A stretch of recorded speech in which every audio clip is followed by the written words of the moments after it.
We welcome you to the Barclays Center here in Brooklyn, New York. The 27th time boxing has been featured here in this building, and the 14th time it has been shown on Showtime. Come on in, sit down. Let's talk some boxing for the next couple of hours.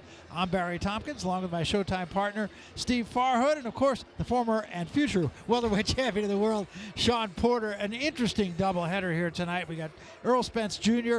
defending his IBF welterweight championship against Lamont Peterson, and earlier, Robert Easter Jr. will get it on with Javier Fortuna in an IBF lightweight championship fight, Steve, that is really not an IBF championship fight. When is a title fight not a title fight? When the challenger doesn't make weight. In this case, Fortuna came in initially 1.8 pounds over the 135-pound limit, and 2 hours. He had 2 hours to make weight. He failed to do so. We see this more and more in boxing. It's a shame. He only took off 0.4 pounds. So if Easter wins, he retains the title, and it's a title fight. If he loses, it doesn't count as a title fight, and Easter keeps the title because you can't lose the title to a guy who didn't make weight. So should still be an interesting fight. Fortuna's a big one-punch hitter. Easter is one of the rising stars in boxing. It is what it is. And, of course, the Errol Spence fight is a legitimate title fight, Shawn, and it's near and dear to you, of course, because that's your division also. But this should be a very competitive fight. Yes, very, very competitive fight, and as it should be a championship fight. These guys are both professionals. They may weight, and they're ready for this fight. Lamont Peterson is a seasoned veteran. He's been in this sport for a long time, has been professional for a long time. He probably had more fights than Errol Spence had before he was 10 years old as a professional. Right. You know, just to give you get you familiar with Lamont Peterson. Then on the other hand, obviously you have Errol Spence, who is a young rising pro, has been electrifying the world fight after fight, and now we get to see him against one of the best in the welterweight division. All right, so we're going to get a chance to break down this fight, talk about this fight a lot. We do have a couple of really interesting, I think, preliminary fights to talk about from here at the Barclays Center. One of them coming up right now. It's in the heavyweight division, and it features Adam Kownacki and Iago Kiladze, and these are two guys really who are right on the doorstep. Barry, at heavyweight, it doesn't take much. You can be a virtual unknown. You win one fight, and you're right there. And the winner of this fight could be knocking on the door of a title fight. It's a crossroads fight. Every fighter, of course, has to worry about weight, especially at the divisions other than the heavyweight division. So you don't think about it too much in the heavyweight division. But Kownacki is coming in here at 260 pounds. That's a full 20 pounds more than his last fight. Yeah, and that speaks a lot. It says a lot about what he's doing. Is he gaining weight professionally, nutritionally, or is he just out of shape? We're about to find out. All right, so we are going to find out. This is a fight that is in the heavyweight division, and it features a couple of guys who have only one loss between them. And right now, let's go up to the center of the ring. Here is Jimmy Lennon Jr. for the introductions. Ladies and gentlemen, a very good evening to you, and welcome to Barclays Center here in Brooklyn, New York, as Premier Boxing Champions presents a special attraction in the ring in our big night of action, brought to you by DeBella Entertainment, TGB Promotions, and Showtime. And we are sponsored by Casa Noble Tequila, The Noble Pursuit, and Corona Extra, who invites you to find your beach. All right, fans, at this time we present a heavyweight special attraction in the ring. Introducing to you our three judges, scoring from ringside, Carlos Ortiz Jr., Robert Pettis, and Tony Paolillo. And our third man in the ring, the referee in charge of the action, Sade Murdoch. All right, fans, here we go. A showdown in the heavyweight division, scheduled 10 rounds of boxing.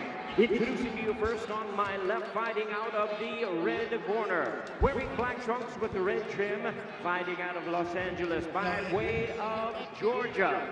He weighed in at 221.5 pounds.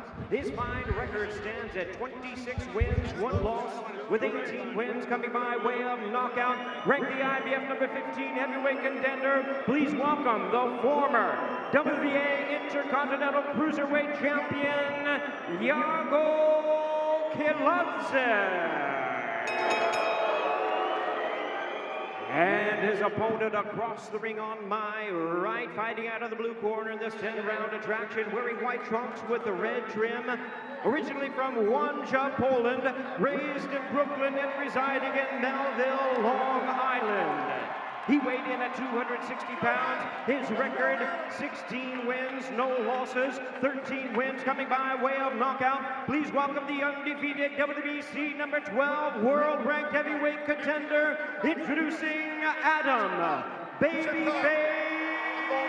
Kownacki. And once again, a referee in charge, Sade Murdoch, now to give instructions. Okay, gentlemen. Both of your trunks are good. As a reminder, obey the commands at all times. Protect yourself at all times. When I call for the break, I want you to give me the clean break. Touch gloves, let's go to work, fellas. All right. So that's the matchup for our first fight of the evening. Adam Kownacki against Iago Kiladze. And both these guys really confident of winning. And a couple of points. One is you heard Kownacki got a big applause. He's Polish. There's a huge Polish contingent here always. Anytime a Polish fighter fights in New York, you see that. Secondly, his nickname, Sean, is Babyface, but it might be Baby Fat. Yeah, I'm seeing it. We know he gained some weight, but we're about to find out if he brought the muscle with him. That's it. He throws a lot of punches. He's got a guy in front of him who comes in here extremely confident. Freddie Roach is in his corner.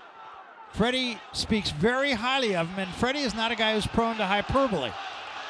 You know, I don't know much about Kiladze, but seeing Freddie in his corner, it gives me confidence in him because I know what Freddie is I know what he brings to the ring as a trainer. So I know he's going to be able to keep his distance, use his jab, and I think right now the most he's got to worry about is Babyface coming with some heavy punches and a lot of punches. So far, Kiladze holding his own very much. There's a good right hand from Kiladze. Kiladze is a very sharp puncher. And the strategy here is no secret. I mean, Kownacki wants to get in close and throw a lot of punches. And the former cruiserweight, Kiladze, wants to establish distance. He's 6'3", 6'4". He wants to get that jab working. But don't let that body fat fool you on Kownacki. He is a punch machine. I'm not fooled at all. I think he's going to lay some heavy metal down on this fight right here against Kiladze. Little blood from the nose early in this fight from Kownacki. You see early on that Babyface there's no defense. You know, he's coming straight forward. He's using his jab a little bit. He's trying to get to the body and the head as well, but there's no defense behind it. Against a long-range fighter like Kiladze, you need defense. Yeah, his defense is his offense, right? Pretty good right hand right there from Kiladze. Not always a bad defense. So a flurry early from Kownacki, but since that time, Kiladze has been the sharper of the two. Sharper of the two. He's got Babyface bleeding. He's hitting Babyface to the body. Yes. This is a great round for both guys. Right now, I see Kiladze as the one who's really taking control. Very effective with his shots. There was a good right hand, but he took a right hand right back to Kownacki. Kownacki coming off the biggest win of his career, a surprise upset knockout of Arthur Szpilka, who gave Deontay Wilder some trouble. So a lot of momentum for Kownacki. With Kiladze, he's looking to establish himself as a heavyweight. And in the heavyweight division, unlike other divisions, sometimes all it takes is one fight, and you're right, you're knocking on the door of a title fight. It's always funny. It's always that one shot, that one big moment, and then you're a rising star. So both of these guys have it. 2-3 good jabs from Kownacki. Crowd is going to react to Kownacki much more than they are to Kiladze, so keep that in mind. And it will fool you, you know, by the audience. You think Kownacki is winning this fight. Great round, great first round. Yeah, I thought so too. Action first round for two big guys.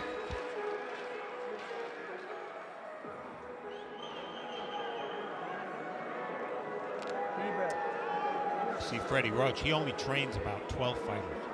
And you know that people are asking him every day of the week, will you train me, will you train me at the Wildcard Gym? And he's pretty selective. And he can afford to be selective. He's a 7-time trainer of the year. And the fact that he shows an interest in Kiladze speaks a lot.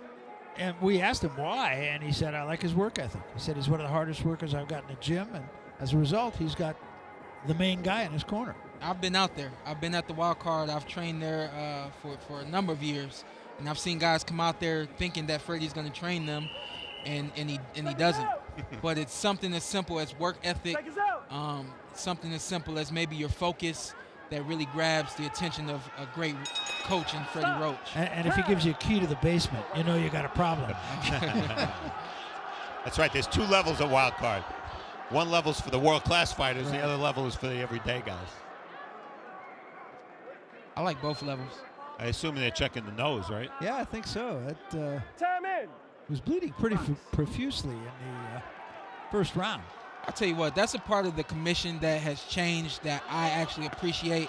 Anything going on health-wise, in between or during any round, they will stop the fight for the doctors to come up and take a look and make sure everything is all right. I think that's really beneficial to the fighters. One fighter may have, an edge going into a round, but, as a fighter, you got to appreciate that they're looking out for your health as well as, everything else and the entertainment that comes along with boxing. And talk a little bit about when your nose starts bleeding. And it's bleeding quite heavily here, even in the second round. Affects your breathing, can affect your whole game, right? Are you asking me? I am asking you. Don't ask me. I'm blessed. I've been doing this sport since I was 8 and 30. I've never had a nosebleed. Really? And, yeah, man, I've just been extremely blessed. But I do know that it will affect your breathing, your thinking, and it goes on from there. Nice 3-punch combination from Kiladze. Kiladze's sticking and moving pretty well here. He's doing one thing effectively also. He's able to throw his punches sometimes when he's backing up. Now, you're not going to get much on your punches when you're backing up, but if he can score points when he's backing up, and it helps him keep a distance from Kownacki, which, of course, is what he wants to do. And also remember this. Kownacki does not use defense. He's going to walk right into those punches, so he's going to help whatever Kiladze is taking off of his shots by backing up. He's going to get it and keep it with Kownacki walking into it. Walking into the shot. Yeah, I'm just going to call him Babyface. Babyface is going to walk into those punches, and he'll take a little bit of power from walking into it. Babyface right now is Bloody Face. Yeah. And I think those body shots of Kiladze are very strong. Another good body shot. So far, a dominant round for Kiladze. Yeah, and I gave him the first round, even though I did too. Kownacki threw 83 punches in that first round and outlanded Kiladze, but I think Kiladze won the round. And Sean knows this. The thing about Kownacki, that pressure is not only meant to score points, but it's a mental pressure as well. It's mental pressure as well. So even though because you do it. Yeah. Even though Babyface is taking some punches right now, he's able to take those punches and keep moving. A guy delivering those shots, once he sees that someone's taking his punches, he's going to think to himself, what can I do? He's not stopping. Right. And that may, change the momentum of the fight. That alone could change the momentum of the fight into the Babyface's, into his favor. Good body shot. Right hand to the head and left to the body by Kownacki. Kiladze on occasion holding. That's smart, but you could see Kownacki was fighting him off. I tell you what, what, hand from Kiladze right there. He's pinpoint right now. He's right on point with everything he's throwing. Great round. Big round for him.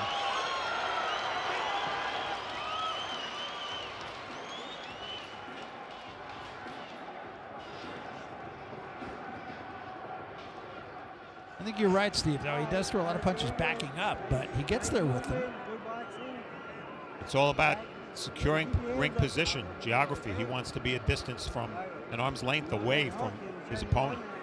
And the Babyface is making it easy for him. It sometimes can be difficult to judge your range and distance, but when you got a guy coming straight at you, it makes that part of boxing a lot easier.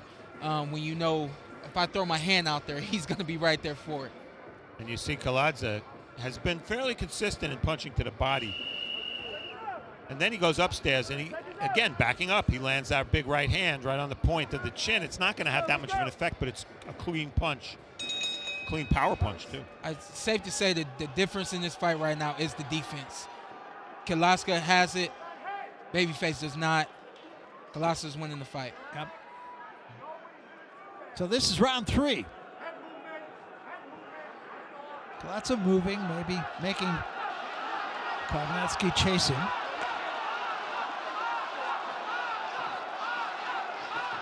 Good left hand slipped in by Kownacki.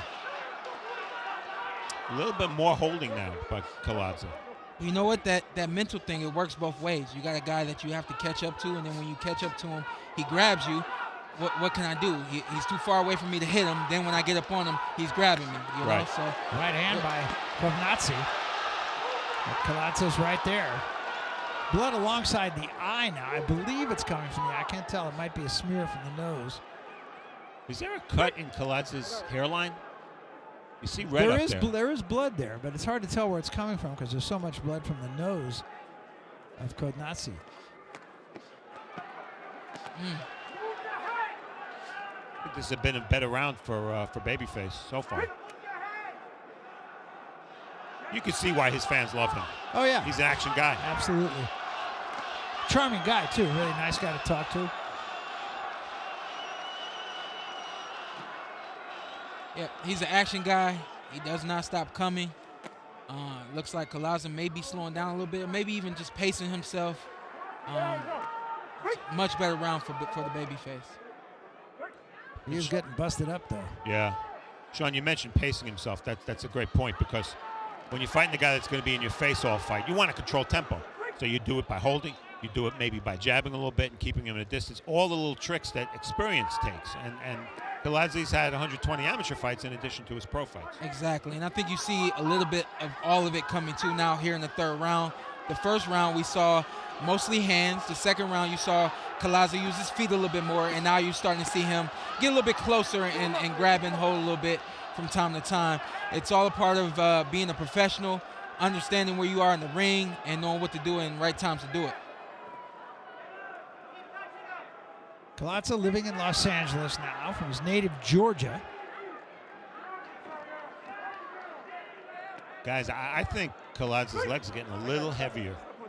And one way you could tell is most of his movement lateral, or is it backing up? If it's backing up, that's not good. And right now he's backing up. Or leaning in. Right, exactly. I agree 100%. You're not seeing the bounce and the left and right movement. You're more so seeing a walk backwards, which is, you know, buying him some time, but it's also allowing him to get cornered and put on the ropes. Much better round for the babyface. Yeah, I agree with you guys. Maybe a little bit of fatigue setting into Kiladze.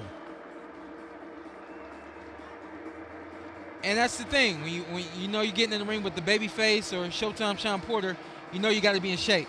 Not only do you have to be in shape, you got to be in shape mentally just as much as you are physically. So we're starting to see Kiladze slow down just a little bit. This fourth round here will tell you where he's going at with his game plan during this fight. There is a little nick over the right eye of Kownacki also. You know, you look at Kownacki here, we take a look at action from round 3. Big left hook. But again, Kiladze hasn't shown much power. Punching much like you would anticipate a guy who was a cruiserweight. A lot of arm punches too, huh? Yeah, and one of the reasons for that is he's so conscious of moving back when he punches, or just before he punches, or just after he punches. Going to take a look at the cut. Both cuts, actually, on Kownacki. Time in. A little swelling alongside the left eye of Kownacki, too. Through 3 rounds, power punches landed, 42-37 for Kownacki. So this is, power-wise at least, been a very close fight.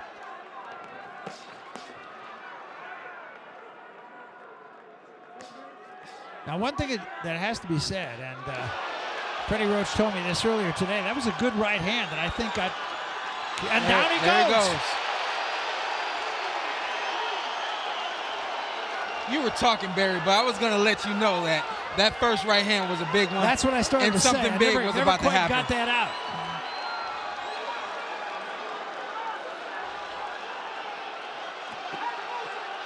I started to mention that Freddie Roach told me, I ran into him this morning, and he told me that Kownacki did have the flu last week. It's not an excuse, but it could speak to his fatigue. Kiladze, I'm sorry. Okay.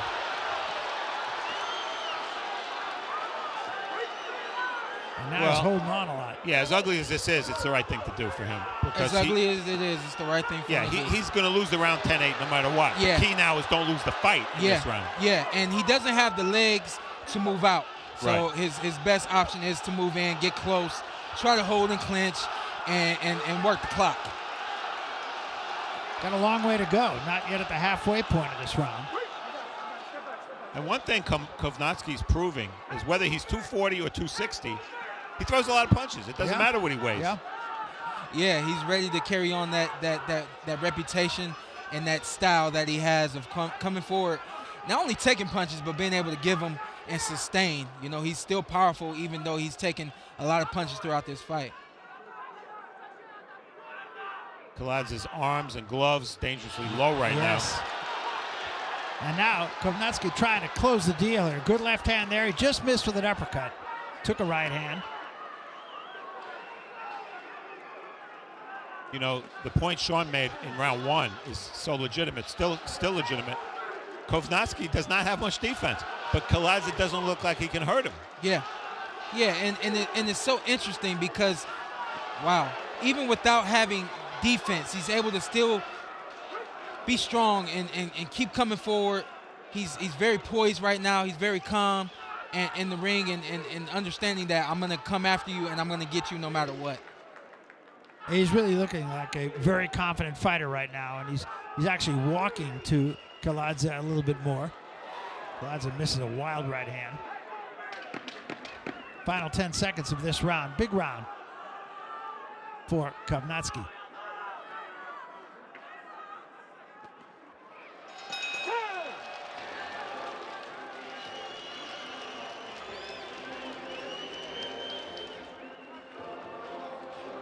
That was a great round of boxing. It was mostly one-sided, but still a great round of boxing. And that looks like a tired fighter to me. A lot of blood to go around in this fight. Oh yeah, he's tired. He's leaned up against the corner. And here's the knockdown. Let's see. I'm looking at their feet. Yep, I thought so. You know, the way Kiladze reacted when he got up was he said no knockdown, no knockdown. Yeah. Sure enough, Kownacki's left foot was on the foot of Kiladze, and that's why Kiladze went down. He did get hit. Yeah, there it is. I think that punch landed. Hard to tell from that angle. The punch landed. He was moving backwards, and also his foot was stepped on. Nevertheless, that was a 10-8 round for him, and he's got another adjustment to make.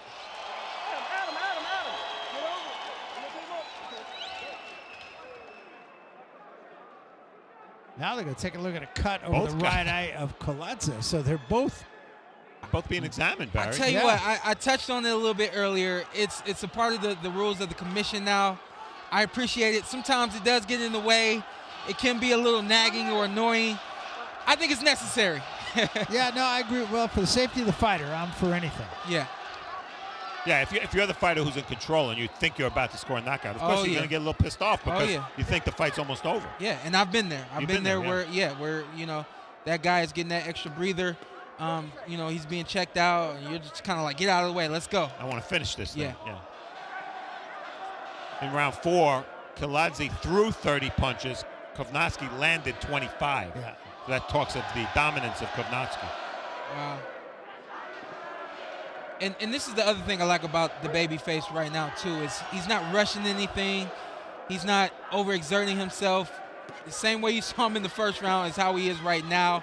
Just steady pace, throwing his hands, occasionally maybe taking one or two, but he's consistent, and I think that's what's getting the job done for him.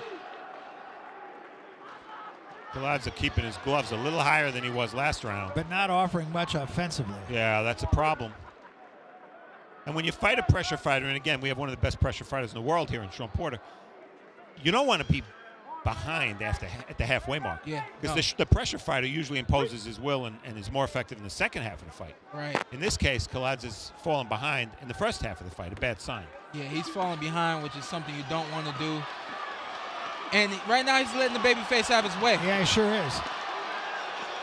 Tried to hold on there, couldn't do it. Good job by Kownacki to step away and not allow himself to be tied up. Doesn't help being long and lanky like that when you get tired and fatigued or you're hurt. Your hands, your arms start to wail, your legs start to shake a little bit, and everything is a tell when you're a tall, rangy guy. Everything is a tell. You can tell he's tired, you can tell he's fatigued, and he's hurt as well. Again, moving backward, and Kownacki just trying to walk him down here. Kownacki being very patient, actually. He is. He's not forcing anything.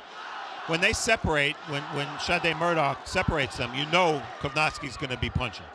And so does Kiladze. He knows that too, and that's tough to deal with mentally. Yeah, and I can't help but wonder if the babyface trains like I do. Good right hand there. Another good right hand. When I train, I'm under the understanding that the knockout is going to come. Don't rush it, and that's what the babyface is doing right now. Kiladze, he's just moving backwards. That's his only move right now is backwards. Maybe a punch here or there. And not much on that when he does throw a punch. He's got to bite down. Kiladze's got a long way to go. He's got to bite down. Yep, and Kownacki just kind of walking him down here, being very patient. Nobody trains like you, Sean. You use all that high-tech stuff. I know that. Kownacki trains at the dinner table sometimes. Yeah, that's the I difference. believe it. I believe it. That's where I've been lately.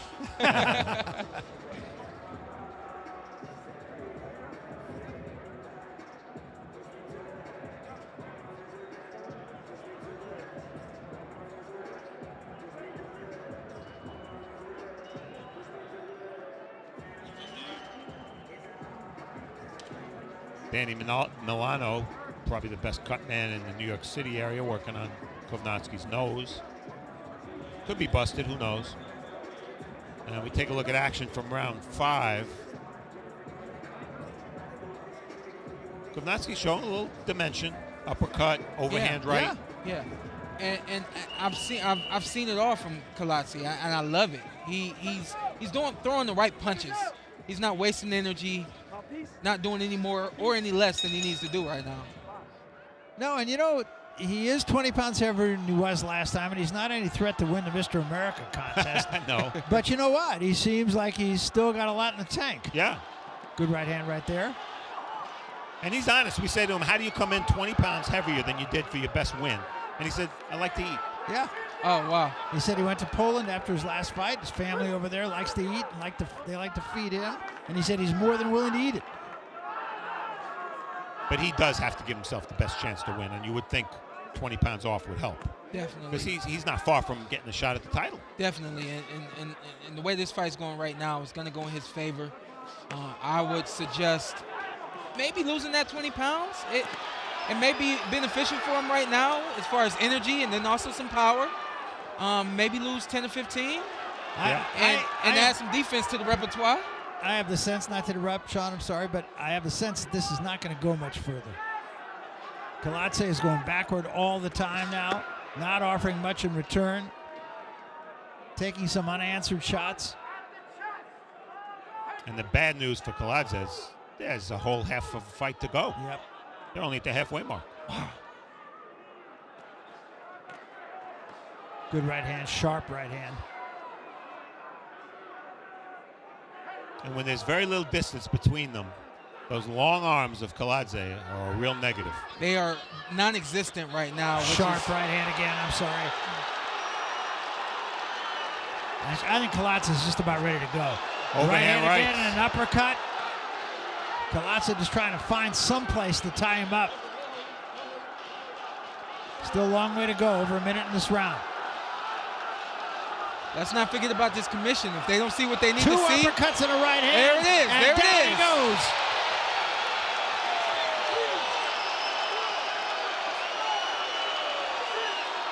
And I'm not sure. He gets up, but he's done. It is all over. Yeah. Yeah. I was just mentioning, if the commission doesn't see what they need to see, they'll stop the fight as well.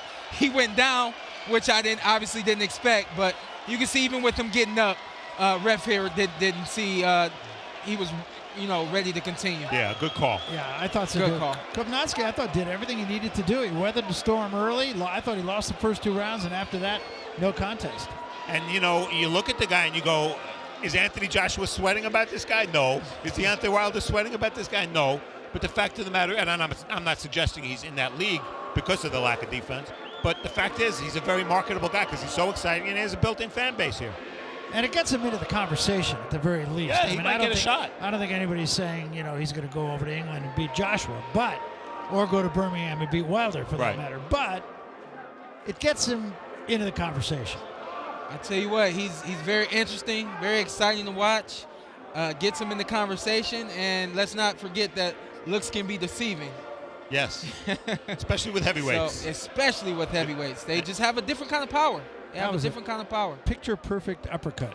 And then a right hand, and that's what did it. And that's it. Kiladze's legs fail him here. He tries to stand upright, but he can't. And when a guy that size falls,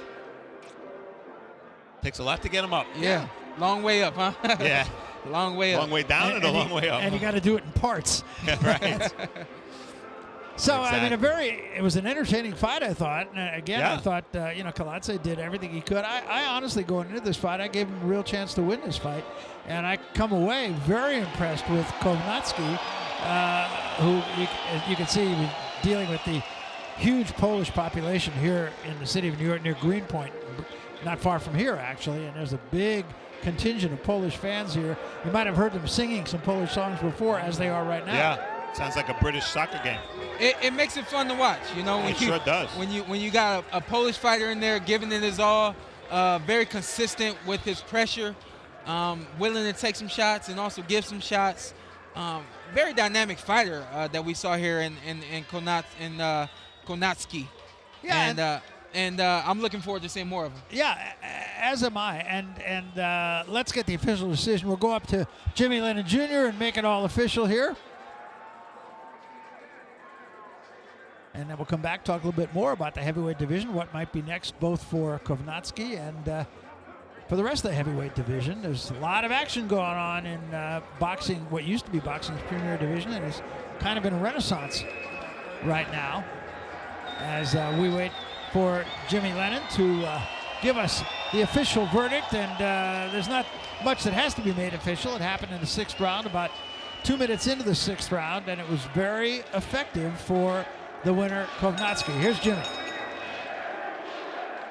Ladies and gentlemen, we have the time of 2 minutes, 8 seconds in round number 6. He is the winner by way of knockout. He is undefeated. The Polish heavyweight sensation, Adam Babyface Kownacki.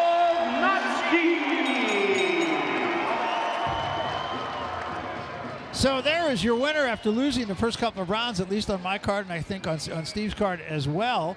Comes back in very impressive fashion. I think also it's worth mentioning, guys, that remember he got that cut in the nose, or whatever happened. He was bleeding from the nose in the first minute of the fight. Yeah. And he came through that and was bleeding pretty profusely. It wasn't just a so what cut. I was impressed because you didn't see him wipe too much. You didn't see him focus on that. He was focused on the task at hand, which was Kiladze, and he was able to continue that pressure throughout the fight and overcome not only the nosebleed but also the cut as well.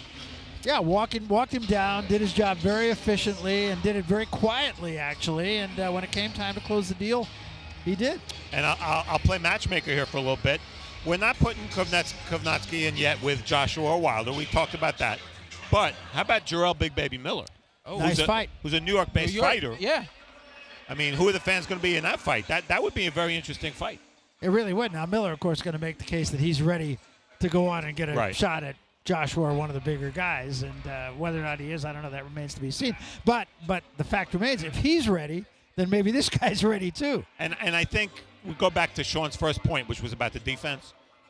I don't think you want to take your time with a guy like Kownacki. Let him have his shot, because that lack of defense in the heavyweight division, eventually that could cost him. Wear him down. You know, I mean, he's not always going to fight guys who can't hurt him, blowing up cruiserweights like this guy. So if he gets an opportunity for a big fight, whether it be against Miller or for a title or whatever, take it. Yeah. Well, the heavyweight division always was, as we said, it was always the glamour division of boxing. And in my opinion, at least, it's kind of starting to come back. I mean, Anthony Joshua could not be more popular, perhaps not here in the United States, but overseas. I mean, he's the biggest thing there is right now, not only in boxing, but maybe in sports. Well, you know, the heavyweight division is a motor for boxing. And if you really think about it, and you look at history, There have been only 2 times in history where the heavyweight division was really strong. One was the early 70s when you had Ali, Frazier, Foreman, Norton, Shavers, etc. The other time was when Bo, Lewis, and Holyfield, not that long ago in the 90s, were strong.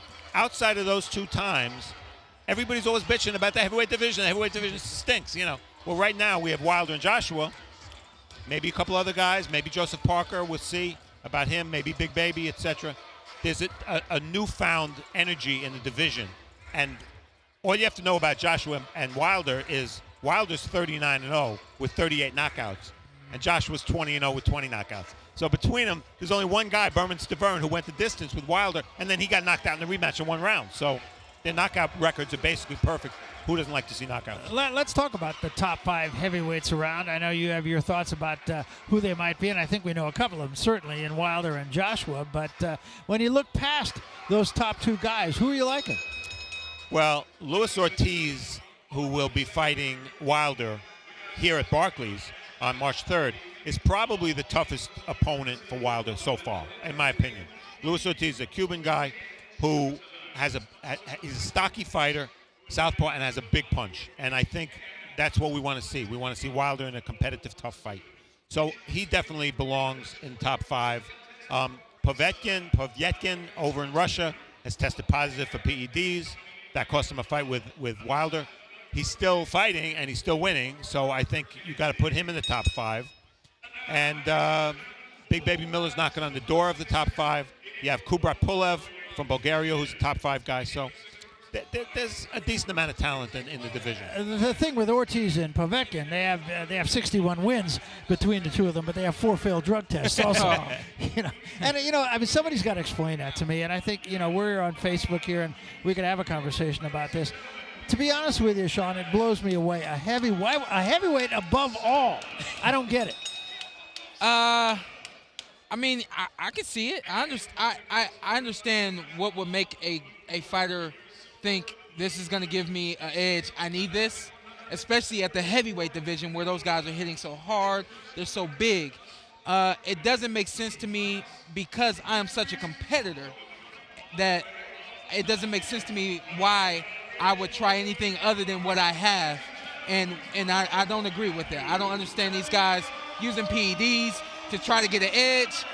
At the end of the day, you really don't even know if that's going to show up, whether or not it's going to show up in the fight, So they're wasting time. They're wasting their own time, and they're messing with their careers, And the idea of to fail it once, okay, you make a mistake, maybe you think you could slip it by and you get caught. To fail it twice, inexcusable. Fail it twice and not really pay that big a price for it either. And Deontay Wilder, I give him credit because he's been champion now about 3 years. And he's made, I believe, 7 defenses, or maybe the next one will be his 7th. He's had injuries. He's had hand injuries. And he's had 2 fights fall out because of positive PED results of his challengers. So I give him a lot of credit for being as busy as he's been because he's had fights canceled. And it's hurt him. Joshua has gone straight up. And Wilder's had fights postponed, his biggest fights postponed. That's why the Ortiz fight is so important for him because he needs to fight. He needs to gain what Joshua gained when Joshua fought Klitschko. Exactly, and I think right now that is what separates the 2 of those guys. Like you said, you have one guy who's just on a steady incline, and then you have another guy who has had a little bit of a bumpy road, not because of his own personal things, but because of who he's been matched up with. Before he gets in the ring with Joshua, he needs this fight with Luis Ortiz and maybe possibly another fight with someone else to really get his feet wet, get in the ring with a real true heavyweight contender, show that he is that guy who we all think he is, a champion, and then go on and contend against Anthony Joshua. Yeah, he's got that big target in Joshua, and when I say big, I mean it figuratively and literally. Yes, exactly. And Joshua's proving that you don't necessarily need America to make it. He doesn't need America. He's never fought here. Yeah. He draws 70, 90,000 people in England. Yeah. It's why would he even come here? So if the heavyweight division is a division in a renaissance, the welterweight division, your division, Sean, is happening right now. I mean, this is, I don't even think there's an argument, the best division in boxing. Oh, it's the best division in boxing. It's the most exciting division. No argument, right? Well, I love the way I break it down. I think that the welterweight division has what the flyweights have, but they also have what the heavyweights have. You get a lot of speed, you get a lot of combinations, you get a lot of action, but at any point in any given round, you get a knockout. Yeah. And that's why this fight is this weight class is so highlighted right now. And with all the talent, you get a lot of good fights, and that's a given also. You know, we've seen it in the past also in the welterweight division back in the Leonard Hearns days. When a division is hot and when you can make money in a division. Now, Sean fought at 154 pounds on ShowBox many times. When I met you. When you met me. Yeah. And you told us you're coming down to 47. When you have a hot division, fighters migrate to that division. That's where the money is. That's where the big fights are. Yeah. So you're going to get Terrence Crawford, who was dominant at 140 pounds, move up to 147. You have natural welterweights now, as Sean is, I consider a welterweight now because he's been one for a while, Keith Thurman, etc., Errol Spence. Big fights make more big fights. And that's what we've seen. And what's interesting about the welterweight division is that it's been the best division in boxing and the deepest division in boxing for a number of years. It's not something we're saying now. Yeah. We're saying the same thing 3 years ago. And you take a look, I moved down, I think, about 4 or 5 years ago. And like you just said, my dad looked at the division. He's very smart. Said, hey, we need to move down there. That's where the big fights are going to come. And that's where it's happened for me. So when you look at a guy like Errol Spence, who's fighting tonight, right now, right at the moment, he's the marquee guy. He's the guy that's going to make money for you. He's going to make money for everybody. And yet he's got a task at hand tonight that might not be so easy. It's a guy he's known forever. Yeah, I don't think this task for him is easy at all. You have Lamont Peterson, who I said before has been fighting for a very, very, very long time, has been a professional for a long time, has gone around the block 100+ times. He knows what he's doing in the ring. Himself and Barry Hunter, his trainer, his corner, they're going to come to the ring with a great game plan. I can't wait to see it. Well, let's take a look at what it is that that Spence brings to the dance, and we'll bring to Barclays here tonight. Take a look. He's the IBF welterweight champion of the world. He was an Olympian. He's undefeated, 22-0, 19 knockouts. And many consider him the future of the welterweight division. He is the truth.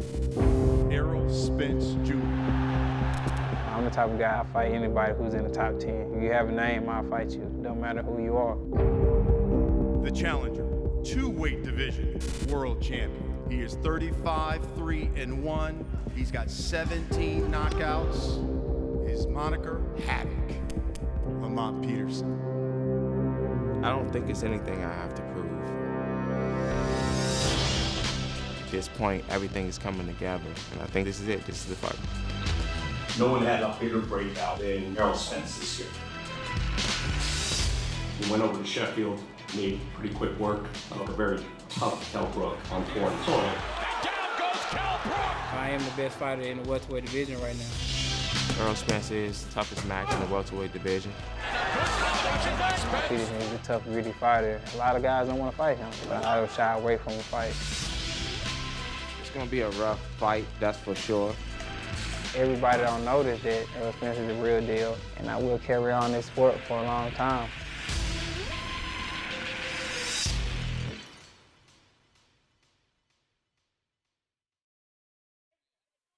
And we are back here at the Barclays Center. Barry Tompkins, Sean Porter over there, my partner Steve Farhood. We've been talking 147s. Who are your guys to watch at 147? There are a lot of guys to watch at 147. That's the beauty of the division. And what's one of the most interesting things about the division is that the three fighters who currently have belts are all undefeated. You know, we don't think of Jeff Horn as necessarily being at the top level the way a Keith Thurman and a Sean Porter are, but he's undefeated. He beat Manny Pacquiao. Some people feel he deserved the decision. The fact of the matter is he got the decision. And then you have Keith Thurman, who has 2 belts and is undefeated. And you see how precarious that position is at the top, because Sean Porter and Keith Thurman gave us an incredible fight. One of the greats. And how close was that fight? I mean, you know, it couldn't have been much closer than it was. So you have Thurman and you have Errol Spence, who defends his title tonight, who's also undefeated. And then you have a heckle of a lot of guys just below that level who are either former champions or, like Terrence Crawford, a champion at a lighter weight. Sean is a former champion. We have Manny Pacquiao still viable, still certainly marketable. And Danny Garcia, we can't leave him out. He lost one fairly close fight to Keith Thurman as well. So it's just a loaded division. Manny Pacquiao, to me, Sean, is the wild card in there. I mean, I got to think, I'm not trying to put words in your mouth here, but I got to think he's a guy everybody wants to fight, because right now he looks eminently beatable, and yet he's going to be a cash cow for somebody. Interesting to call him the wild card when you look at it like that. He's the guy that, like you said, is the cash cow because of his reputation, because of the things he's done in the sport. he's still iconic. Even with leaving the sport, he's iconic. So anyone who gets to fight with him gets a big payday, gets if they win, a big notch under their belt, So he is the wild card. And like I always say, the welterweight division is stacked. And what I mean by that is at any given point, any given fight, any of us could be champion. And that's what makes the division so special. And another point that's really important to me is that Sean Porter lost to Kell Brook, and he lost to Keith Thurman in a very close fight. Nobody thinks anything less of you for those fights. As a matter of fact, you are thought of more highly because you were willing to take those fights. Losses in boxing have changed. The meaning of losses have changed over the years. I figured that was where you were going with that. Years ago, if a top 10 guy was 21-5, or more likely 41-5 back then, nobody looked at the 5 losses and said, this guy's not very good. Today, and part of this is TV's problem and marketing and everything else. If a guy isn't undefeated, how good could he be? Well, that's not the case. So I think when you lose, how you lose is important. You lost a close fight to Brook. You lost a close fight to Thurman. Nobody thinks anything less of Sean, and he's still at the top of the division. Absolutely. It speaks to you and the effort that you give, but it speaks that was one of the great fights. I've been doing boxing for 40 years. That was one of the best fights I've ever seen. Well, you know what? That was what I learned in my fight against Kell Brook. After I lost that fight and, going back watching and people telling me that I didn't lose, that I won. And it goes on and on. I learned that it's not that I lost, it was how I lost. I lost on both feet. I lost giving it my all. I'm very marketable. People love that. Love my style. And I think, moving forward, you have to understand that it's not about just one fight that makes or breaks you. It's about how that fight goes that makes or breaks you. Yeah, 2017, one of the great years ever in boxing. And for us here at Showtime, we had one great fight after another. Take a look. It's a lifelong dream of mine. It's something I've been dreaming about since I was a little kid. This is a great year for boxing. It is beautiful. It is brutal. It is boxing at its best. I was born a fighter. I got heart, I got determination. I would die a fighter. All right, fans, here we go.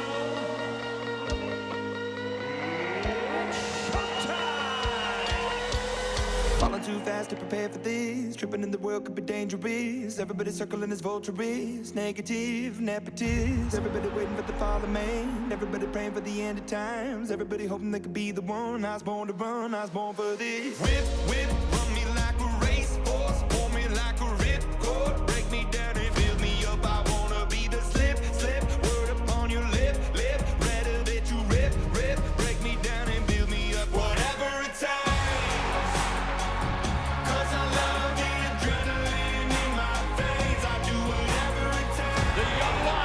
Roaring tonight. Cause I love how it feels when I break the chain. Whatever it takes. These two courageous warriors putting it all on the line here. Take me to the top, I'm ready for whatever it takes. Great shot and he goes down. Cause I love the adrenaline in my veins.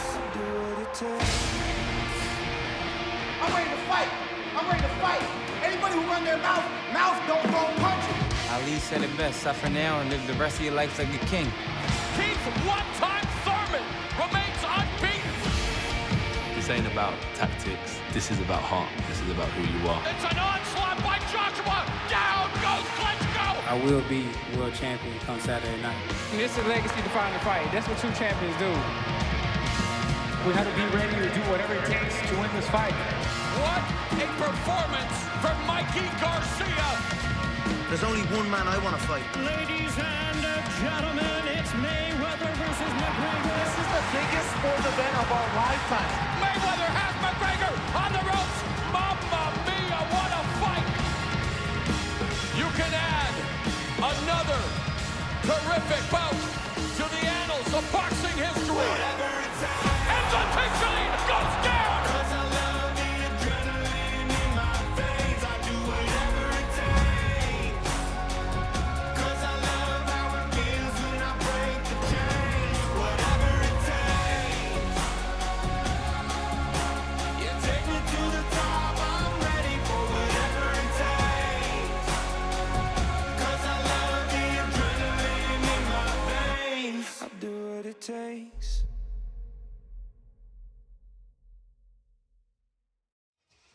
What a year of boxing it was for us here at Showtime, for you too, Sean Porter, and we're looking for more in 2018. I mean, our early season schedule is just an unbelievable schedule. And you know what? All of you who are watching us right here, you can watch it even if you don't have Showtime currently. You are not yet a Showtime subscriber. There's a free offer coming up. All you have to do is go to Showtime.com. Do it right now. We'll wait for you. Go ahead. No, we'll go there, and you can get Showtime for tonight's fight. That is the Errol Spence Jr. Lamont Peterson fight. Free. Just go there, sign up, free trial, no problem. You can do it for nothing, but hang around with us for a while. Then you can go over there and do that. Meantime, we're going to talk about the light heavyweight division because we got a guy coming up in our next preliminary fight here named Marcus Browne, who was another, like Errol Spence Jr., was another Olympian in 2012 and is taking those right strides, getting into the picture in the light heavyweight division, which is another marquee division now. You know, we talked before, Sean and I were talking about the welterweight division, and it's been how strong it's been for 3, 4, 5 years. Mm-hmm. The light heavyweight division, let me go back to the welterweight division. It stayed strong, even though it lost the best fighter in the world in Floyd Mayweather. The light heavyweight division recently lost Bernard Hopkins, who finally started acting his age, and Andre Ward, who was arguably the #1 fighter pound for pound in the world. And yet that division, especially at the top, is still incredibly strong with incredibly big punchers. Just to give you an idea, let me read off the records of the champions. These are just the title holders.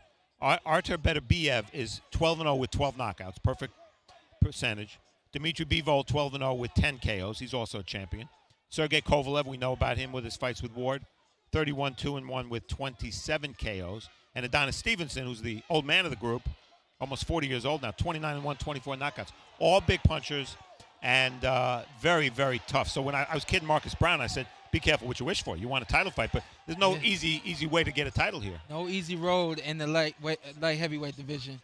Marcus Browne, what I like about him is he is, even though he's still making those right strides. I love that you said that. He's making the right strides. He has experience. He's getting experience along the way. He's not just jumping in there, hey, give me a belt. Right. He's doing the right things to get it. You know, and I think the other thing about the 175-pound division, too, is that in the recent past, it's just a stopping point. Everybody wants to be a heavyweight. Everybody wants to go cash in, get the big. But when there's fighters of this caliber, and there's a lot of attractive fights out there, good television fights mean good purses. So people are going to make money. So I have to think guys like Marcus Browne and some of the other young fighters coming along. In fact, some of these guys you mentioned, Beterbiev and Bivol and Kovalev, they're still pretty young guys. But they make this division a live division because they're staying here. They're staying here. They're attractive to watch. They're not Americans. And Marcus Browne, of course, is from Staten Island, New York. Never been a world champion from there. Doesn't hurt to have a little American influence in the division as well. Yeah. And the thing that makes these guys so marketable, they're all big punchers. I mean, we know Kovalev is one of the biggest punchers in boxing. And Bivol has shown his power. We saw him on ShowBox not that long ago, and now all of a sudden he's a world champion. And Beterbiev, perfect knockout record. He's had some injuries, so that slowed him up. And Adonis Stevenson, southpaw, one of the hardest punchers in boxing. So that makes that four-headed monster very, very attractive to watch. I mean, are we saying, we've been talking about the 147-pound division, we've been talking about the heavyweight division, it being in a renaissance, we're talking about 175 and how there's a lot of talent there, too. Does it speak to the fact that the sport of boxing in general is in a renaissance? Most definitely, and I love it. I've been saying for a long time that boxing is not going away. And every year, you've seen, probably since 2015 or 16, every year we're getting it. It's coming up. It's getting bigger and better every year. Now you're not just talking about the heavyweight division and the welterweight division. Now we're talking about the light heavyweight division and Marcus Browne coming up soon. You got other young kids, the Leo Santa Cruz's in the world, and that division 130. You got Terrence Crawford coming up from 35 and then 40 now up to 47. Boxing is alive. I'm with you, and one of the reasons it's alive, one of the reasons the talent pool is so deep in the men's game, is the globalization of boxing. Mm-hmm. You know, you have a Joshua. You have all the fighters from the former Soviet Union. That's about 14 countries, Kazakhstan, Uzbekistan. They're all contributing fighters. Remember, when you were a kid, those fighters weren't allowed to turn pro. Right. Now Cuba, there's an influx of talent from there in recent years. There's always been strong boxing in Asia, usually the smaller weights. It's a global game now, and that contributes. It's not all about America. Yeah. You know, it's a global game now. Everyone's got something to contribute, to bring to the table, and it's making it fun. because now you don't have two Americans fighting where you're just, the East Coast against the West Coast or whatever. Now you got countries against countries, and it's the same thing you see at the amateur level. You just don't see that part on TV. So now you're getting to see it on TV. Yeah. It's making it more fun and more exciting. And how about the impact in England and what Joshua is doing? I mean, you draw 98,000 people to a boxing match. I mean, that hasn't happened since Dempsey. That was the biggest crowd ever at Wembley. Anthony Joshua is amazing. I mean, he has a chance, should he beat Wilder and unify the title that way, he has a chance to be the biggest star in sports after maybe LeBron James and a couple of football players, Ronaldo and those guys. Yeah. I mean, he's absolutely gigantic. And that I was lucky enough to be at Wembley that night when he fought Klitschko. And on top of being a great fight, the atmosphere was just amazing. I wish we could draw 90,000 people for Sean Porter, Keith Thurman, too. Oh, man. I love it. It's a little harder here to do that. Yeah. We got a lot more going on over here. Even just right here in this stadium, you got the Nets. You know what I mean? Right. So they'll clear this out, and you'll have the Nets play back-to-back, whereas you don't have boxing back-to-back. Boxing's a lot better than the Nets, though, I got to tell you. I'm just making a point. I think if boxing there was more consistency with us fighting, there's a lot that goes into it. A lot to prepare for one fight. You got to take some time off afterwards. It's just a little bit more of a longer road than like the other sports. It is, but you know what strikes me too, and I think you'll agree with this too, it takes guys like Sean and Errol Spence and guys who are camera friendly, know about what we do about the television business, because you're out there selling your sport, and if you're not going to sell it, nobody's going to sell it. Yeah. So, I agree. And you're not the lone wolf here. There are a number of guys who are able to talk about the sport. It's not just all this in-your-face macho stuff. And a quick point about Spence and Peterson, but first a point about Sean. Barry and I were fortunate enough to get inducted into the International Boxing Hall of Fame, and Sean was there the whole weekend. Mm-hmm. And I had a lot of friends there who weren't boxing fans. They don't know anything about boxing. They were there for me as my friend. And I remember thinking how proud I was of my sport because you were representing boxing. Yeah. You and Jesse Vargas and a couple other guys. Yeah. You represented so well. And in that sense, I'll give Errol Spence and Lamont Peterson the same credit. Right. Because there's been no trash talking. They're gentlemen. They both know they're in for a tough fight because they always give 100%. And all the fake nonsense, the bullspit about boxing isn't there with these guys. And it just goes to show you could sell the fight and get the people excited about a fight without all that other crap. Well, I agree 100%. Go ahead, Barry. No, I was just going to say I'm going to blow smoke at you also. Don't do that. From the Hall of Fame. Again, I had a lot of people there who were not boxing people either. Yeah. And there was a banquet the night before, as we know, the induction ceremony. And the star, without question, the stars of the banquet were Sean Porter, Danny Jacobs, and Deontay Wilder. Yes, exactly right. We had a lot of fun there. I'm telling you. And you talk about selling the sport. Yeah. Everybody came away. My wife came away from there talking about Sean Porter and not me. I'll tell you what. Here's a quick story. I had braids when I first turned professional, and my dad said, you need to cut your hair. I love my hair. I didn't want to cut my hair, and I was mad at him, argued with him about it and everything. And he had one of our cousins speak to me. And my cousin comes to me. He says, listen. He says, right now boxing has a reputation of nothing but bad boys. He says, you have to change that reputation. Once you establish yourself and who you are to the sport, he said, then you can grow your hair back. Then you can get braids. He said, wear your pants off your butt. Do whatever you want to do. He said, but first you have to establish your reputation and establish what you want to be known as in the sport. And I held on to that. I had that conversation. You guys probably never saw me with braids, No. I held on to that for a very long time. I understood that it's not just Sean Porter when I get in the ring. It's my family. It's my sport. It's the guys that are coming up behind me. And I'm really doing the best that I can to set a fine example of who you should be as a boxer, as an athlete, as a person. And I hope the other guys out there that are watching, taking notice. And not that you have to be like Sean Porter, but be something that someone admires, someone that someone's willing to come up to and speak to and have fun with. Well, and that's why the sport right now is doing what it's doing. And we see that kind of Sean Porter persona in a Lamont Peterson, who's the ultimate professional, just had a day in his honor in Washington, D.C. We see it in Errol Spence, who's a quiet guy, not a braggart, not a loud guy, lets his fighting do the talking. And you know what? Marcus Browne is a pretty charming guy, too. Got more of a New York edge to him. You're a Midwestern guy, but he has a little New York edge to him. And Marcus Browne has that star appeal, good-looking guy, speaks well. We're going to see that from him as well. He was Errol Spence's 2012 Olympic teammate. Here's what America is going to learn about boxing. You're learning that there's athletes. You're learning that there's talent. You're learning that we don't just get in there and brawl and knock each other out. You're about to learn that we all have a story. We're all great, fine individuals, and we just need a chance. And that's what the sport is being given now by Showtime. They're given a chance to highlight not only what we do in the ring, but also what we do outside of the ring. And you'll see that just like these other sports, we have something to offer, not just our sport, but the world as well. Well, I'll tell you, and I mentioned my wife. My wife was a sports columnist in San Francisco, worked for the San Francisco Chronicle for a long time, covered every sport, was around athletes in every sport, always used to say, not because I did boxing, she always used to say, I'd rather talk to boxers than anybody else. Because, as you said, they all have a story. They look you ask them a question, they look you in the eye, and they give you an honest answer. You know, and that cannot be said about a lot of sport. It can't be said about football. It can't be said about baseball. There are some basketball players that can do that. You know, that same night we had that dinner, she sat and she spoke with myself and Danny Jacobs. And before she left us, it was just the sweetest thing. She held us both, and she was like, I want to cry for you guys because you're such great young men. She says, I hope you stay safe in the ring and you have long, illustrious, blessed careers. And I was just so humbled by that because, again, I knew I wasn't just representing myself, but I was representing the sport as well. And she told me the same thing. She said, I love talking to you boxers. Yeah. You always have something great to give me. Yeah, I can tell you it's from the heart. I mean, it really is. And let me throw in a little a plug for another fight. You talk about the fighters all having great stories. We have a little bit of a renaissance now in women's boxing. Now, I get it. There are a lot of men that don't like women's boxing. I personally have always been a fan of it.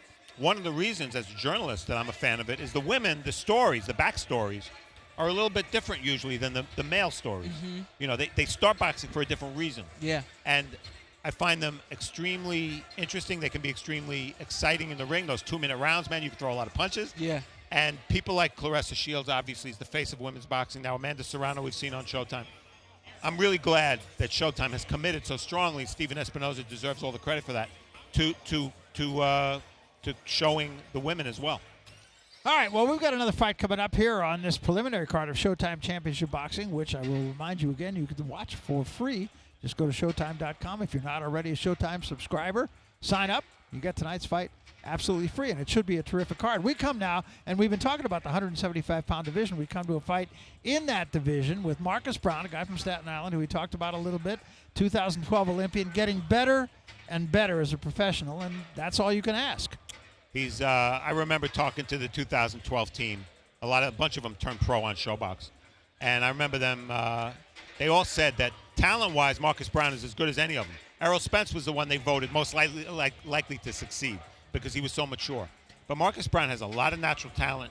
He's rangy. He's a southpaw. He has a big left hand, and he himself admitted when he turned pro, the mental side of the game is the part I have to conquer. So far, he's done so. And he's in with a pretty tough guy in Francy Ntetu tonight. Yeah, and Ntetu is 17-1. He only has 4 knockouts. Not a big puncher, but he did get the last guy he fought out of there, so he's coming off a knockout. He's very quick, and he says it's going to be a chess game. He's a thinking man's fighter, and I think at this point in his career, that's exactly what Marcus Browne needs. Yeah. I think that's the biggest key to his game is that he's a thinker in the ring. He doesn't have as much experience as most of these young guys coming up. He started boxing a little bit later. I do remember that from the 2012 team is everyone said that Marcus Browne had a lot of talent. Yeah. I didn't know Marcus Browne. I'm like, who's this guy, Marcus Browne? You see him move around, you see him run, anything. He can do it all. To culminate that, he has the mentality, the mental fortitude to compete in boxing. I think by his own admission, he says, I'm getting more mature, and I think he means both inside the ring and outside the ring, and that's what's making him a more complete boxer. So that's our matchup, our second prelim of the night in the 175-pound division. It is Marcus Browne and Francy Ntetu, who comes to us from Montreal, originally from Zaire. As a matter of fact, his father was a professional fighter in Zaire back in the day when Muhammad Ali had the Rumble in the Jungle. So we prepare for the introduction of the fighters in this, our second preliminary fight. Marcus Browne, 20-0. He's got 15 knockouts, and clearly I think it's fair to say stepping up in class today. Yeah, it's a good test for him. And Ntetu is a fighter I'm familiar with. He's fought in New York a couple of times. His problem is, with the challenge he faces tonight, is he's a super middleweight who's moving up to light heavyweight, and he doesn't pack that much of a punch. So he's going to have to be near perfect to compete evenly with Marcus Browne. Yeah, he says he's got to stay away from Marcus Browne's left hand and just avoid making any kind of mental errors, I should say, and think defense before he starts thinking offense. And that's kind of what's brought him throughout his career. Yeah, and then Ntetu proved himself here in this very ring. David Benavidez, the youngest champion in boxing, fought him, and Benavidez stopped him on a bad stoppage, but here's Jimmy Lennon from Barclays Center here in Brooklyn, New York. Premier Boxing Champions presents a light heavyweight special attraction brought to you by DeBella Entertainment, TGB Promotions, and Showtime. Sponsored by Casa Noble Tequila, The Noble Pursuit, and Corona Extra, who invites you to find your beach. Introducing to you our three judges scoring this bout from ringside. We have Larry Hazard Jr., Ron McNair, and Robin Taylor. Introducing our third man to the ring, the referee in charge, Arthur Mercanti. All right, fans, here we go. Light heavyweights in the ring and a special attraction scheduled for 10 rounds of boxing. Introducing to you first on my left, fighting out of the red corner, wearing red trunks with black trim. Joining us from Montreal, Quebec in Canada by way of Kinshasa in the Democratic Republic of the Congo. He weighed in at 174.5 pounds. His record 17 wins, only 1 defeat, with 4 wins coming by way of knockout, known as Brothers Keeper. Introducing Francy Ntetu. And his opponent across the ring on my right, fighting out of the blue corner, the 10-round attraction, wearing blue and gold trunks, hailing from and representing his home of Staten Island, New York. He weighed in at 175.75 pounds. He is undefeated in his campaign in the ring with a record of 20 wins, no losses, 15 wins coming by way of knockout. Ranked the number 7 light heavyweight in the world by the WBA and number 3 in the world by the WBC and the IBF. Please welcome the 2012 U.S. Olympian and the undefeated Sir Marcus Browne. Once again, a referee in charge. Now to give instructions, Arthur Mercanti. Face one another, gentlemen.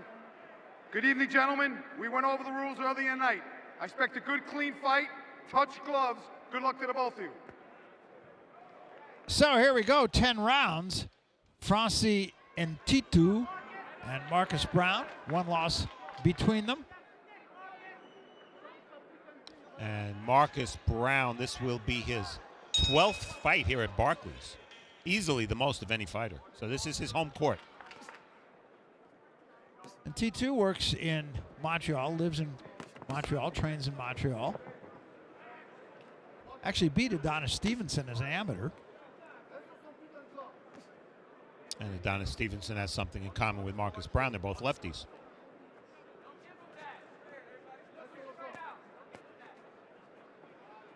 Marcus Browne has just gotten incrementally better as he goes along. Every fight, he just seems to improve a little bit. I agree with that. I agree with that. And I think the first 2 things to mention about Marcus Browne is, number 1, his patience, but also his quickness. Very, very quick off the draw and off the counter as well. Arthur Mercanti Jr. giving him a little talk. And Ntetu needs to land his right hand. That's his big punch. But what he does a lot is he falls in with it, takes himself off balance. See, he has the name Hervé on his belt, and that is his brother who died tragically in a drowning accident at a very young age.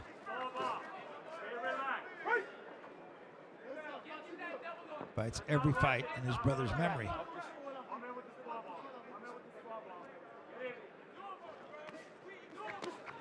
Nice combination, and that dropped.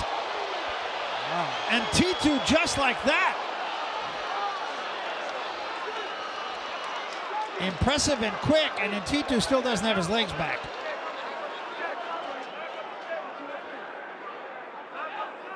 And I don't think Arthur Mercanti's going to let this go too far. No, he's not.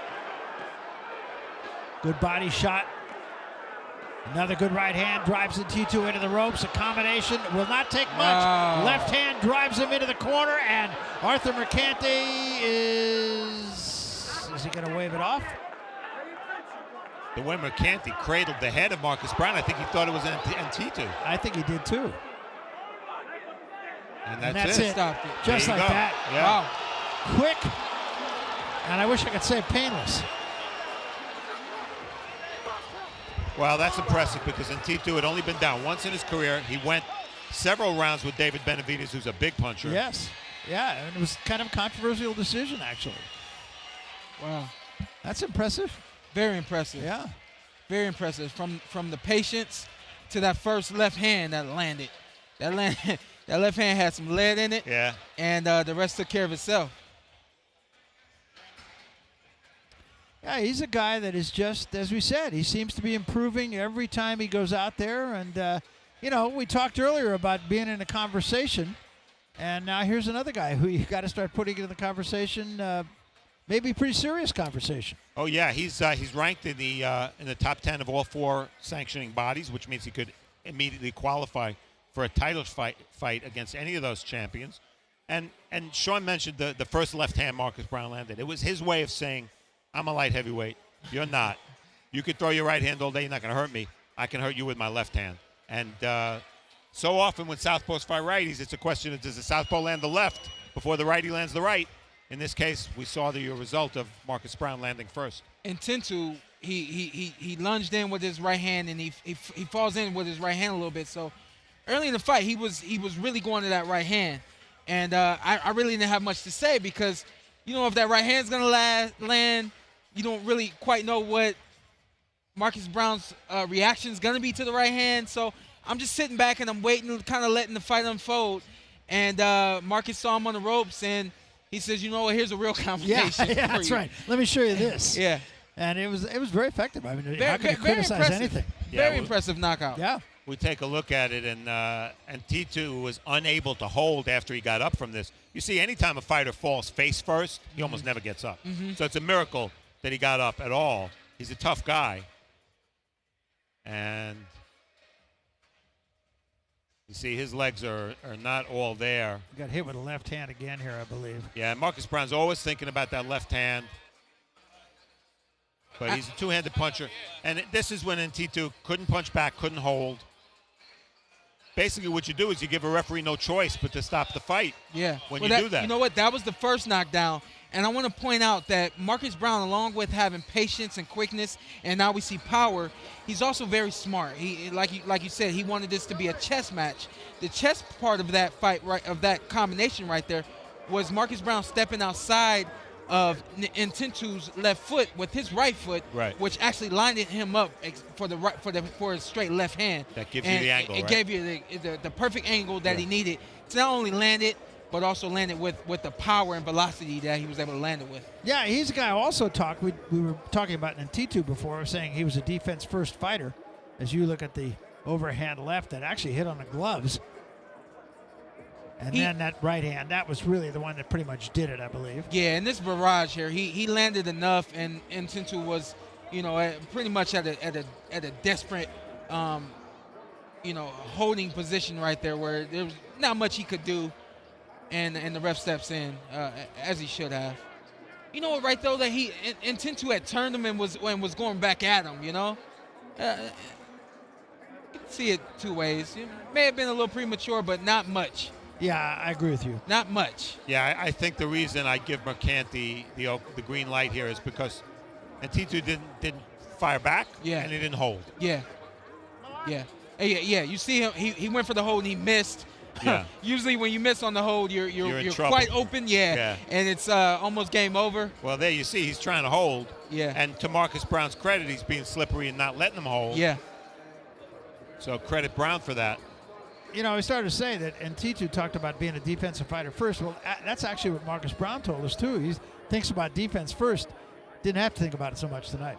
Yeah, going in, this fight was not seen as what we ended up seeing. It was not thought to be an utter mismatch where Marcus Browne would blow him away early. Which if Marcus Browne stopped him late, we wouldn't have been surprised. Yeah. But you didn't expect it this soon. Yeah, and I'm sure that's why Marcus Browne decided to take this fight against Ntetu, someone who's been in the ring with some good fighters.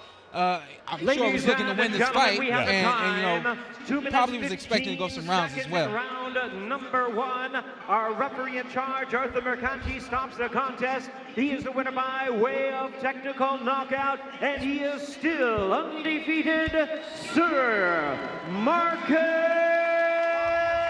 Browne. So Browne takes care of business in a big hurry in this fight, and there's that old thing: it's never over until it's over. This was over before it was over. Well, before it started. Yes, it was actually. But again, now you talk about we talked about the light heavyweight division, and we talked about some of the names to look at in that division. Guys like Better BF and Bivol, who we've seen a lot, and Kovalev, of course, and Adonis Stevenson. You got this guy. We talk about the conversation, but I think it's more than a conversation. Yeah, and one name we didn't mention is Badu Jack, who's a former champ at 68, apparently one of Sean's favorites. And Badu Jack looks like he's going to be fighting Adonis Stevenson in what will be an excellent fight, probably up somewhere in Quebec, Montreal, or Quebec City. So there are a lot of good fights, and I think Marcus Browne's going to be in one of those big fights real soon. Definitely. I didn't want to take any shine from what Marcus Browne just did. A phenomenal job in the first minute or so of that fight. Lined up the left hand very well, landed it, and took care of business. But my boy is Badu Jack back home. That's my boy back home. We have the same trainer and Larry Wade, and we spend a lot of time together, whether that's just over the phone, through text, or different events back home. So I'm always rooting for my boy Badu Jack, who has been in some very big fights recently. He has been, and it speaks to something we were talking about before, where just because you have a loss, you don't go out of there hanging your head necessarily. We had Badu Jack in a bad loss. A bad loss. He got knocked out in, 2 rounds? Yeah, and he's 100% better fighter now than he was then. Yeah, I agree 100%. And you take a look at the fight he had with Chunky, James DeGaulle. Yes. Very, very close decision that he lost. Say, you know what, I'm moving up. No, he didn't lose. It was a draw. Was that a draw? Yeah. I'm sorry, it was a draw. It was here at Barclays. I thought he won the fight. It was a draw, but even still, he says, you know what, it's time to migrate. Let's go to this light heavyweight division and take over. Yeah, and why not? I mean, it's a division that you could look at and say it's there to be taken over. On the other hand, it's a pretty tough division. Yeah, boxing's cyclical, and that's what makes Sean's division so exceptional. How long the welterweights have been so good. The heavyweights, of course, were down during the Klitschko years. They didn't interest American fight fans very much. Now the light heavyweight division is reborn. The junior middleweight division we've seen a little bit. That's kind of reborn thanks to the Charlo. One of the Charlo brothers is still there. Jarrett Hurd is an exciting young fighter. So it's usually cyclical, but sometimes you get a division like welterweight which just stays good for a long time. And we saw that in the 80s, in the early 80s, when you had Duran moving up from lightweight to fight at welterweight. You had Benitez, you had Cuevas, you had Palomino, you had, of course, Ray Leonard and Thomas Hearns. I mean, it doesn't happen every day that you get that many good fighters in one spot. We got a few minutes left before we get out of Dodge here. Let's talk a little bit about the Spence Peterson fight and how you see this fight going. This is, I think, is a great fight. I think that Errol Spence is going to come in here. He's going to establish his game plan, what he wants to do. He's probably going to try to pressure Lamont Peterson and stay on him throughout the night. I could see Lamont Peterson being able to move and keep his distance and work his way through the fight. I think it's going to be a great fight. I think it's going to be very exciting, especially the later rounds. Let me ask you, one of the things, the reputation of Lamont Peterson, he's a very slow starter. As a fighter, is that something, do you think about that? Do you think about, boy, I got to get on the gas early? Or is there always something in the back of your head saying, I think I want to go into the deep water just to make sure I can get there? You got two sides of the spear here. You got Errol's side, which is he starts slow, get on him now, win the early rounds, establish what I want to do. And then you also have Lamont Peterson, who I've said before has been around the block 1,000 times. He's comfortable in his pace and how he starts the fight. He doesn't worry about that. And you have a lot of knowledge in his corner in Barry Hunter. They'll figure out how they're going to start the fight, how they're going to manage the fight, and how they're going to end the fight. How tough is it? I know you've been in this situation. You were in it with Keith Thurman, I think, to fight a friend. It depends. It depends. Right now, my blood is boiling for Keith Thurman. So to get in the fight, in a rematch with him, would not be very difficult for me at all. The first fight was kind of like, oh, okay, here we go. once the bell rings, you know you have a job to do. I think it's kind of cliche to say it and to hear it, but it's the truth. We all know that I need to feed my family. You're trying to feed your family. You're in my way. It's time to get you out of here. And the fight's over, you're friends. Exactly. And one thing I heard from Errol Spence that I love, guys, is that he said he wants to fight 3 times this year. Now, one of the biggest crimes in boxing right now is that fighters don't fight often enough. Now, give me your left hand. Sean Porter isn't fighting because he broke this hand. I didn't know if you were going to squeeze it. I was looking at you like, I'm going to put a ring on it. We're going to get back. No, you have an excuse for not fighting. Yeah. Now, how is your hand? It's fine. Doing much better. We did scan after scan. We weren't believing that they were telling us it wasn't broke. It wasn't sprained or anything. We weren't believing it. Scan after scan. We just found out that the muscles were bruised, that the bone was bruised. A couple more weeks, months, I'll be fine. And looking forward to getting back into the ring before the end of the summer. So your hand was not broken? No. Okay. All right, so give me a bottom line. How do you see this fight ending? Decision, Spence. I would agree. One of the things that makes it interesting for me is there a chance that they just collide in the middle of the ring in the first round and just make it an infight the whole way. If that's the case, it's going to be a battle of attrition and it's going to be war, and I think there's a chance that could happen. Wow. I think Spence will stop him. And it's hard for me to say because I care about both guys, too, as you. Lamont Peterson, one of the good guys. Errol Spence, one of the good guys. That's one of the problems in sitting in our seat. You can't have a rooting interest, and when you particularly care about the person that's in there, makes it tough sometimes. I tell you what, Spence did an operation on Kell Brook in England. He did. I could see that operation happening again tonight. Very good friends with both those guys. Wishing them both the best tonight. I just don't believe that operation is going to go the same. I think Lamont is going to weather the storm. He'll finish the fight, but he won't win. That's an interesting take, I think. I mean, sometimes you get stuck, like in my head, and this is probably my issue and nobody else's, but I still see the Matisse fight, with Peterson. With Lamont Peterson. Yeah, and he got crushed. He did, against a guy that was peaking at the time, Of course, I was at 140 pounds. Now he's fighting 147, Lamont Peterson. He hasn't been a welterweight very long, only a couple of fights. And let's remember Errol Spence. We talk why he's the naturally bigger guy. Correct me if I'm wrong. In the Olympics, he fought in the 150s, right? He was 154. 152. 152. Yep. Okay, so that's why Spence has been given the physical edge, being the naturally bigger guy. That's a big advantage. So when you're watching this fight tonight, there is a very real possibility that you'll get in there at some point with Errol Spence. So do you watch it with the eye of a fan, or do you watch it with the eye of a guy who might one day have to do some business that maybe Peterson's not doing? Oh, yeah, got to. You got to look at it with that eye of who's next and what do I do to beat him. Along with that, I'm trying my best to be a fan tonight and enjoy the fight, but I can't help but put on my competitive hat and figure out how to beat both these guys. It's a good fight. That's the bottom line. And I feel like we've been saying that a lot lately, but it speaks to all the things we've been talking about over the last couple of hours here, and that is that there's a lot of good fights out there. A lot of good fights out there. This is just another chapter in this great volume book that we're putting together about the welterweight division. This is a chapter. And final statement from me, I give Errol Spence a lot of credit. He went to England to win a title, to beat a good fighter in Kell Brook, a fighter who gave Sean Porter a heck of a fight and beat Sean Porter, took his title. And now in his first defense, he's fighting the tough guy. You just said that so easy. I know. It hurt me. It hurt me. His first title defense is against a good guy, a good fighter, a seasoned guy, a guy who knows what he's doing in the ring. And he's fighting on his own turf. Yeah, and he's fighting on his own turf. He's right around the corner in D.C. This is going to be a great fight. If you counted Lamont Peterson out, don't do that. They're going to figure out how to make this fight happen for them. They'll figure out how to hit Spence, how to make him miss. It's going to be a great fight. I think one of the keys to a fighter, at least in my time doing this sport, is, and maybe the difference between being very good and being great, is can you close the deal? I know you can do that, so I'm speaking to somebody who can. But I thought Errol Spence really did that as well as it could be done against Kell Brook. Yeah, he applies pressure, and the pressure against Brook ultimately broke Brook. Mm-hmm. And I think what Sean believes, and tell me if I'm wrong, but you believe that Lamont Peterson is maybe a little tougher mentally than Kell Brook was. I do. Lamont, we know Lamont's tough. Yeah. I mean, what he did with Danny Garcia proved that in that kind of fight. Yeah. So that's what makes this so interesting.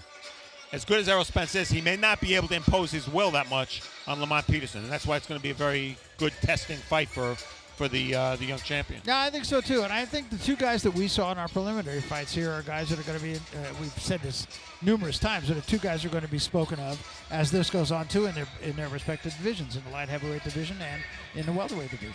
Yeah, Kownacki's going to get a big fight pretty soon.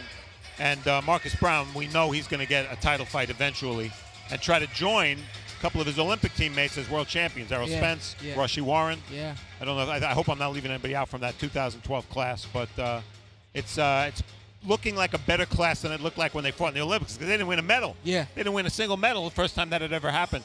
As pros, they're looking a lot better. Yeah, well, I think that's another subject that we could address at some point. I'm not sure we have the time to do it here, too, of why guys are turning pro before the Olympic Games were in the past.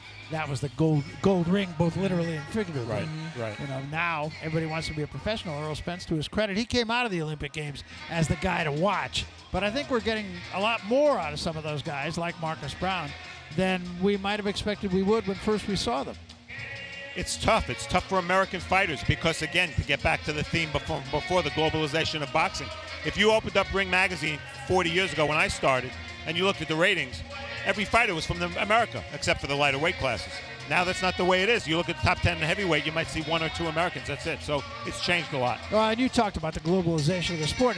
Is it not true that there are more champions from England right now than there are from almost any place else? Yeah, England has about 10 champions now. America has a few more right now, but there was a time not long ago where England had more, the UK anyway, had more champions than America did. We got to change that. Yeah, I don't like it. I don't like it. There you go. But it does speak, again, to the scope of the sport, which for a long time was kind of in a spiraling decline and is now spiraling in the other direction. Well, it's a star sport, and all it takes is one guy.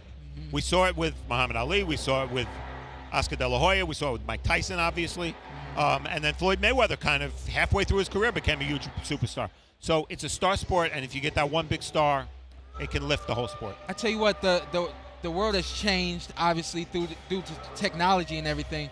Mayweather's exit was at the perfect time because it was a time when we entered a social era, which we're in now, where everything is social, everything is put it up right away, and you saw the biggest athlete in the world right away, and he was able to magnify the sport himself.